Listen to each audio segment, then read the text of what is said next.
I was dealing with some mental health issues, which I know there's a lot of that people deal with in the Navy and the military. I feel like Hawaii is one of those places that's just very dark and hard. So I decided to get out, made the hard decision to move from Pearl Harbor to my parents' basement. I was 36 weeks pregnant. They're like, you need to get off this island right now or you're going to have your baby here. So we brought our 2 kids. They were 4 and 2 when we left the island. And then I had a baby 2 weeks later. Overpressure refers to the sudden increase in pressure above the surroundings caused by the wave generated when something explodes. It propagates outward from the origin, capable of causing impact, momentum, or disruption, depending on its intensity and distance. It is a critical factor in assessing the effects of a mission. Welcome to the Overpressure Podcast, where we dive into the explosive world of business for entrepreneurs who are vets or veteran entrepreneurs. On today's episode of the Overpressure Podcast, we have Danielle Roberts joining us out of the Twin Cities area.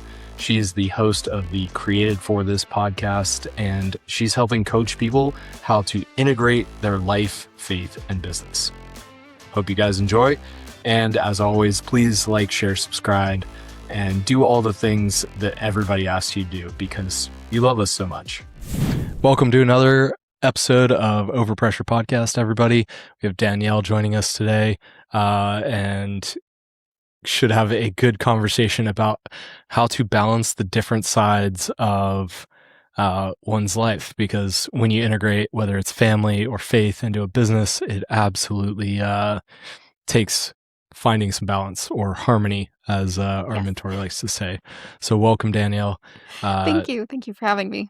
And what kind of got you into what you're doing, helping people walk their path in life maybe a little easier? Yeah, so I actually can trace it back to middle school and high school. I was always the one out of my friends who was helping people work through things, some heavy stuff as a high schooler. Now that looking back, I'm like, okay, well, God, obviously you made me this way and you're allowing me to help people throughout my whole life. I got into life coaching because I was helping people manage their business. I was an online business manager. I was a virtual assistant, and I was holding people accountable and helping them identify things in their own lives that were preventing them from getting stuff done. I was giving them advice as to what to do next. As a coach, we help people get from one point to the other point of where they want to be from where they are. And I was like, I want to do this better. I want to be able to help ask the right questions to help people identify where they're going, identify where they want to be, what's keeping them stuck, and how they can get there. So kind of creating that path to move forward in a better way. So I went through certification program, and I've combined, like I said, at this point, high school is 19 years ago. So 19 years of life experience as a missionary, as a sailor in the Navy, as a mom. Yeah. Wife. My husband's been in the insurance world for a while. So just different things where I can take all this life experience and say, okay, this is really what God has prepared me for. And then I keep learning so then I can help people with their businesses and their mom life or their home or whatever the circumstance may call for. Yeah, I almost said something about the challenge coins when I saw them during the intro, and I'm like, we'll probably hit that. But that makes a lot of sense. What was your rating? It was CTR. Cryptography. What's the R? Cryptologic Technician Reconnaissance. Okay. Reconnaissance. Got it. Or collections, I guess. I got to hang out in y'all's room a couple times. I was on the EOD side, and it was always so cold. So cold. It has to be. Yeah. Otherwise, their servers will overheat. Mm-hmm. But, going back to, more about what you're doing now, and I mean, with all of those experiences, you get time to be introspective. And I'm sure, even if you didn't do it before starting down this path, I'm sure you've done it since. How much has that personality played into it? How much digging have you done, and like that self-awareness? How does that help you then teach other people how to be aware of themselves and how to optimize their own lives? One thing that has been extremely helpful is to understand spiritual giftings. So knowing what we've been gifted with, there's gifts and talents. So spiritual giftings, when you become a Christian, you're given gifts and abilities by the Holy Spirit to help the body of Christ. Everybody has their different jobs that they get to do. So understanding my gifts, my talents, like understanding, okay, this is why I'm good at administration, totally makes more sense now that I'm reading it and saying, okay, this is where I'm coming from. Everybody has talents. Everybody has things that they're specifically good at and that they're gifted in. So understanding that, drawing that out and saying, okay, let's look at this. These are some different ways that potentially you've been gifted that maybe you're not using in your own life, your own business, or in your home even. Taking the list and saying, okay, let's check this out. And people having that like, oh, that makes so much sense. I was talking to a friend of mine who had done some researching on her own spiritual gifts, some trying of those out. And she said she never would have started her nonprofit if she hadn't realized what her spiritual giftings were. And so that kind of empowered her to take what she was gifted in and be able to do what God had given her, what he'd called her for that moment. So that's one way that's been really cool. The next is giving space and understanding that you need to have space. So one thing that I've done was write down the different experiences that I've had in life. And I just made a list one day, writing timeline, and then looking at the common themes. So, like I said, going back to high school, helping people out, but I also spent time in Mexico, and I worked on helping people build houses. I worked with people that were in poverty and understanding my gift for encouraging and helping guide us. The same within the Navy. I was in charge of our command volunteer program. So 1,200 sailors trying to keep their volunteer organized or numbers organized. There is a common theme there. So helping people realize while moving forward, it's okay and it's safe to look back, because what you get when you look back, you can use moving forward. And I'm curious, like, after the Navy, going in the business world, like, were you in your strengths there and you just recognized, okay, I have a further pathway to then help that many more people, provide that much more value, and shifted your strengths forward, and it was like kind of a, not breeding ground, but a testing place for that? Or was it like, hey, I'm not using my strengths here and I need to move into doing something that really does highlight them? Because I'm definitely a believer in like people playing to their strengths. Absolutely work on your weaknesses, but let's do what we're great at. Yeah. So I started my business. I was pregnant with our third child. We were on Pearl Harbor, or stationed on Pearl Harbor. And being in a place where we didn't have family to help. My husband was using his GI Bill to go to school. He was driving for Uber on the nights and the weekends. So we were kind of mishmash trying to keep our family together, keep afloat financially, and making the right wise decisions.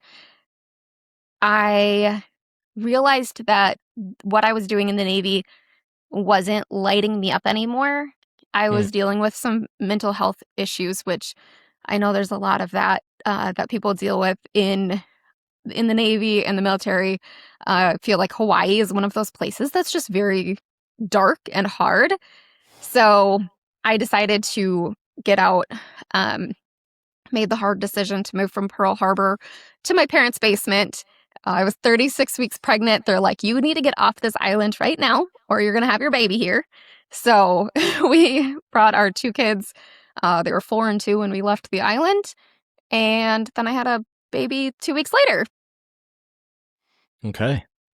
That is a very difficult time to shift.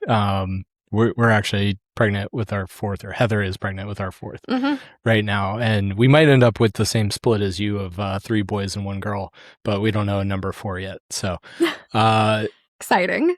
Yeah. Were you one of the people that kayaked back and forth to work? No? No, Okay. no, I worked. love seeing that. Yeah, no, I worked. I had to travel about half an hour up from Pearl Harbor to the place where we were at. Okay.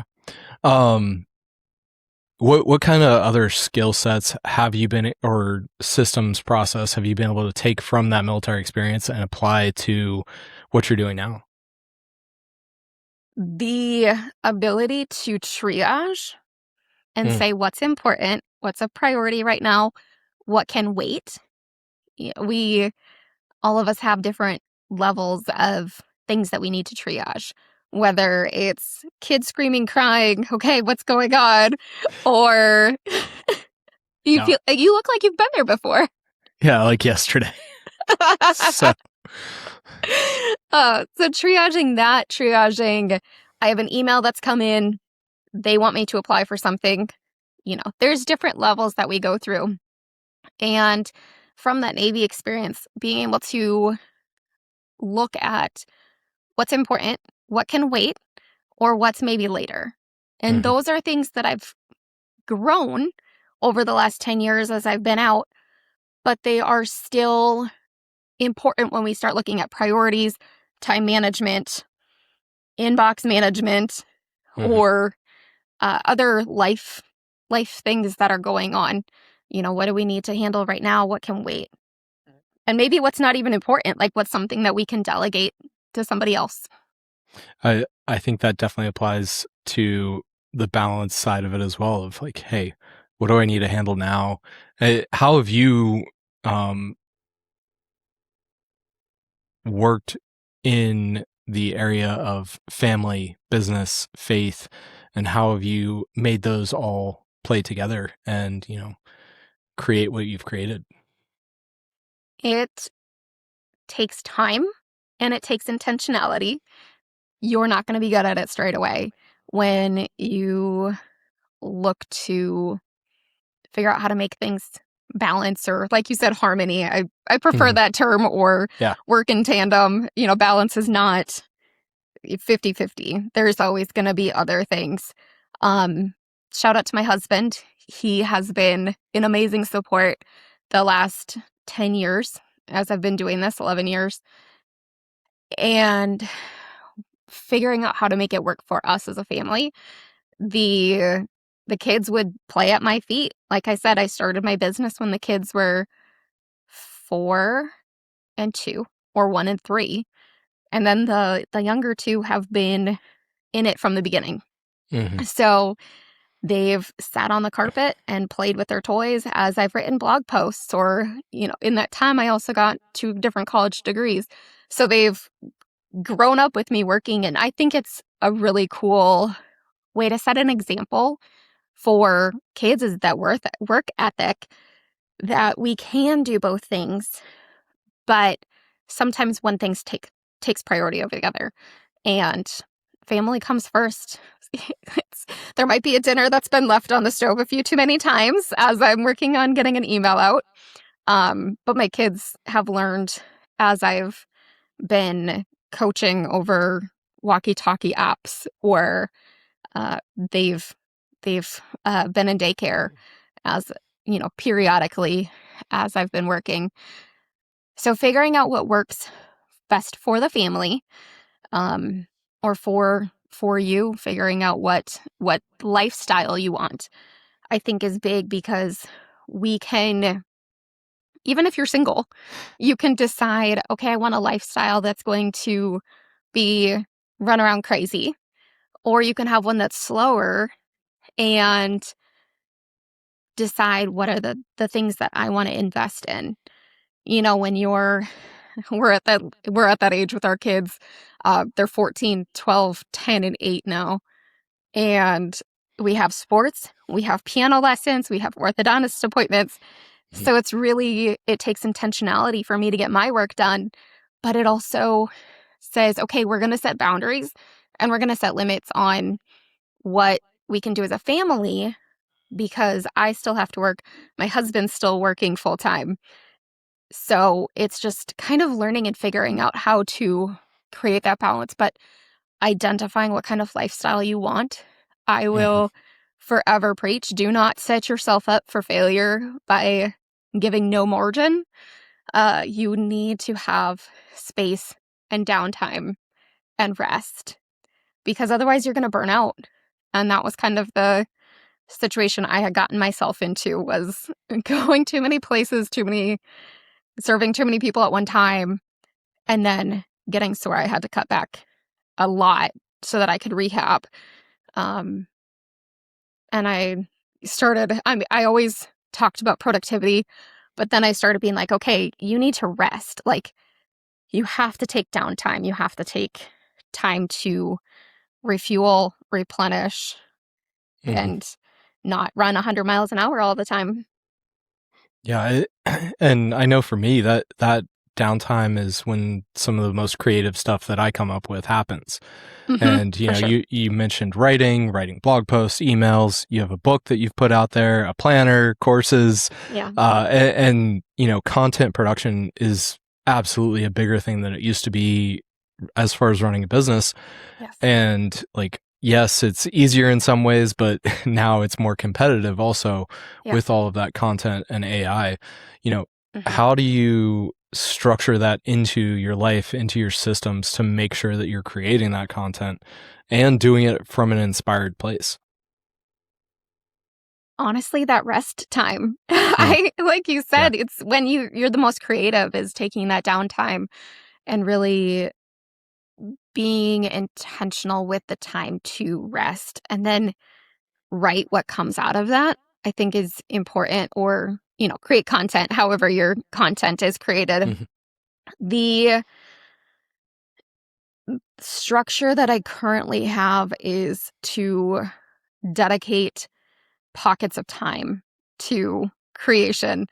I just did a couple magazine articles for a magazine, and I really had to say, okay, kids, like, stay out of my bedroom. This is my writing time. I need to get this done. And they were understanding, but you also have to be firm in boundaries and really focus on what you're going to do. So having, whether it's a list, whether it's a list on your phone, whether it's knowing ahead of time, okay, I'm going into this writing time, this creation time, this is what I need to do. Because it's so easy to get pulled in all these different directions with, our phones, which easy to pick up Instagram and start scrolling, or Twitter or whatever. But really focusing in on, this is my time to create, this is my pocket of time that's sacred, and holding that space for what needs to come. And sometimes it doesn't happen. Like, I got to a point in October. Was it October? Yeah, October, where I had said I would potentially be able to write a devotional for somebody for Advent. It didn't get done. I had too many things going on, and I was like, I'm sorry, I just really can't pull this one out. There was just nothing left after a busy season. So that was one where I was like, I didn't overcommit myself, but it was almost that point where I was like, there's just nothing left, because I haven't taken downtime, or there's too many things scheduled. Good things, but everything you say yes to is something that you say no to. So that's really where you have to decide what's important to you. Yeah, saying no, setting boundaries, very, very important. And Heather and I have tried to find the harmony, and have boundaries, make sure we're following the law, but we incorporate our faith in our business to a certain level as well. And I think society wants us to have these boundaries, but like that's also not how we're called to act. So like, how have you treated that? How have you guided people when they're interacting with their faith on a daily basis, whether that's at work or wherever? Mhm. How have you guided them to make better decisions and live like that God first life in It's their so daily hard. lives? Yeah. It's so hard. And I think with kids, with a business, whatever your draws on your time and attention are, you really have to decide that that's what you want Mm, and be focused on what God has called you to. And I think that's something that we can always work on. You know, I it's one of those where I think it was Elizabeth Elliot.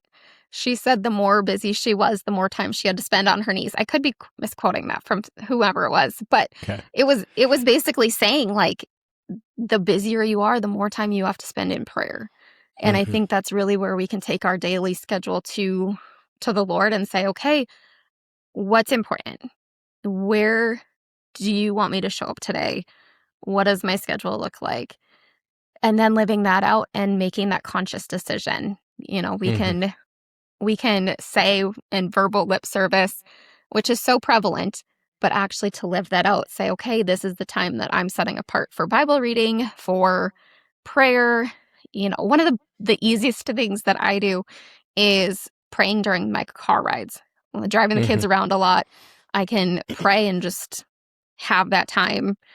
Turn the radio off, no podcasts, no music, no nothing, and really be uh, focused in on the time that I have with God. And I think making intentional times where we are focused in on our relationship with Him overflows to everything else. So we want to read the Bible more. We want to learn more. We want to spend time in prayer, but not always. And that's where it takes dedication and focusing in and discipline Hmm. because you really have to be disciplined. Yeah. You got to control your thoughts. That's the phrase I've always used. But I just Yeah. heard a conversation. It was Tucker and John Rich actually talking about Hmm. praying without ceasing. And John Rich, I think, was going into like how he does that. And it does take the times when you're just driving in the car and, you know, having that open dialogue. And it's so easy to get distracted. Hmm. But I think, you know, the more we have on our plates, the more we need to have that dialogue channel open so that Hmm. we can actually get that feedback. Right. But, you know, as we move into this season, we were talking shortly before the show, it's numbers driven end of the year stuff. But what's next on the agenda for you? What are you excited about that's upcoming? Well, I I hate to say this and then it not to happen. Goal, dream life would be to put another book out. Hmm. Uh, I have a lot of writings, a lot of encouragement for mom Christian business owners from my own experience uh, that I would love to put into a book for that that audience. So that's kind of something I'm toying with. Otherwise, I am in a season of surrender and just saying, okay, Jesus, like I am called to my home. We homeschool our kids. So that takes a lot of my time. And that's really where I'm living is just having boundaries, knowing what's right for this season, and then focusing on home and where he's called me. Hmm. So that's kind of it's not the glamorous, but it's the diligent taking care of what he's called me to. Yeah, the discipline of, you know, you've done the new and exciting and now, okay, you just have to keep going. I feel like Yeah. we're in a similar place in business and life. And, you know, it's not as sexy, it's not as exciting. It's just, okay, doing more of what we've already been told that we need to accomplish. Yeah. Um, and like it's not exciting for lack of a better term, but I think it's important. So like, go ahead, write the second or third or fourth book. Right. Because, the world is still here. The impact Mhm. still needs to happen. But with those moments, I'm sure there's pressure to go out and create. Like as entrepreneurs, we always want to go do. Mhm. So how do you handle the pressure of like being in that place and not just giving in? Well, it's having people hold me accountable Mm, to actually doing what I say I'm going to do. I had, like I said, October was crazy and busy. yeah. So I said that I was going to rest in December. Like my whole calendar's blocked off. It's December 3rd. I'm sitting here recording a podcast with you. So that hasn't happened. But I also got an invitation today to do a prayer challenge with a friend again this Mm, year. And I was like, okay, Jesus, like, ooh, I said I was going to do this. So I was like, okay, how much of this can I get done in the next week? And then I for sure I'm going to take off the next few weeks after that. So really sticking to what I say, having people that will hold me accountable to doing that. And then understanding that God has other things that he's opened up, different opportunities that come my way. And, I might want to rest, but I can also lean into what he's given me and do it with the strength that he's given me to do it in. Um, and then, and then take the downtime. yeah. Love So it. it's kind of like, all right, Jesus, like your way is better. You know what you're doing. I don't. So, That brings up a really good point, and especially in your space, like mentorship and just other people in your circle, whether it's peers holding you accountable, or people teaching you, and mentoring you. How important has that been in your journey? And of course, now you're mentoring others. So, right. It has been absolutely vital. I had one mentor who would spend time teaching me how to do different jobs. She and I both worked for the same client, and it was because of her that I was able to learn and grow. And I love that I'm able to do that for others now. mm, Having that accountability, providing mentorship, and giving back. I'm always happy to hop on the phone with people and be like, okay, this is what I've experienced. I'm willing to give of my time for you. Um, and so that's if there's anybody that needs any like mentoring and guiding, let me know. Um, and obviously if it goes too far, I do offer paid coaching and paid accountability coaching that I'm able to offer. But I love being able to give back to my community, especially veterans and military. I feel like we are so well equipped to run businesses and be innovative and focus on what matters and really build a life because so many of us have different stories that maybe we're not meant for 9 to 5. Like some of us are really great at it, but that would be terrible. others we need a different path. So I think it's always good to give back to the military veteran community. Yeah, that's a huge reason for me doing this show, is to show guys that there's a pathway, and you can maintain that accomplishment, whether it's in the workplace or in entrepreneurship. Trying to give back a little hope, honestly, Yeah, because the world needs a little more positivity. Opinion. absolutely. uh, what's something you rarely get to talk about that you really enjoy?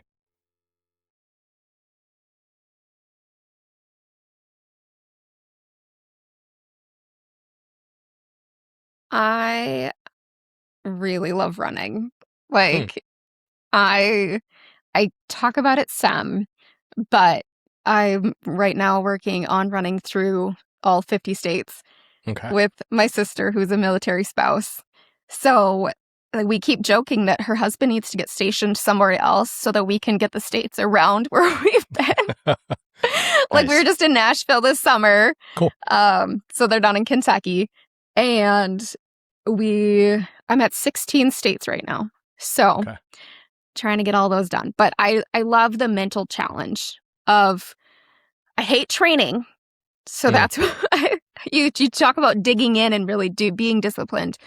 When you're getting ready for a race, you absolutely need to get disciplined, especially when you start doing the 10Ks, the half marathons and stuff, which I don't do marathons. But I think there's something about getting to that mile 4 of a race and you're like, okay, I'm just going to die right now, but I got to keep pushing. And I think you find out so much about your personal strength as you're pushing through those hard last miles, until you can get to the finish line and you're like, okay, I did it. Now the next one. And really just growing in your discipline, in your personal life, and knowing what you're made of, and knowing how to treat yourself in those moments where it's a little tender, it's a little raw, and then you keep going and you're like, okay. And you start saying some prayers because you're like, okay, Jesus, I don't know how this is going to get done. Yeah, it's a great time to pray when you have nothing else for 12 miles. Exactly. Yeah. So, I always have said I have a love-hate relationship with running, and now I just don't have much of a relationship with it. But I definitely prefer the heavy metal plates. There is a place for those too. I must say, I do love a good lift. What else do you think is important to talk about in the world right now? Obviously running in the health space, but what do you think the world needs to hear the message more of? Take time to rest. I think there's a lot of people who are extremely burnt out. They are so tired of pushing. We talk about the 24/7 hustle of owning a business. And I think if people knew the benefit of rest, they would rest more and work less. Because when you rest, you're fueling your work. You're fueling what you are wanting to do. But you can take that time to rest and recharge so that you have something to give. Because a lot of us in the military or veterans are givers. We want to give of ourselves. You know, we've dedicated lives and time to helping others. So we need to take care of ourselves so we can continue to give of ourselves. And rest is more than sleeping, which I think people equate resting as sleeping, but it's what rejuvenates you. It's what refuels you. You know, we're talking about resting. Like, I love going for a walk and using that as rest, because it's time I can take in nature. Usually, unfortunately, here in Wisconsin, we're treadmilling and, you know, jumping on mini trampolines. It's a little chilly. So using that time to really refuel and have something to give out of, because if there's nothing there, you're going to just burn out. And that's where the mental spiral really happens. That's powerful. Well, thank you, Danielle, for all of that wisdom. Where can people find out more about you and what you do? Yeah, you can find me on Instagram at Danielle_M_Roberts, or my website is daniellemroberts.com. And I'm happy to connect. Like I said, if you're needing some mentorship, some advice how to do something, I'm always here with my voice messages. Very cool. Well, I'll send you those. I hope you stay warm and have a great rest of the year, and go into next year good and rested. So, yeah, thanks. See ya.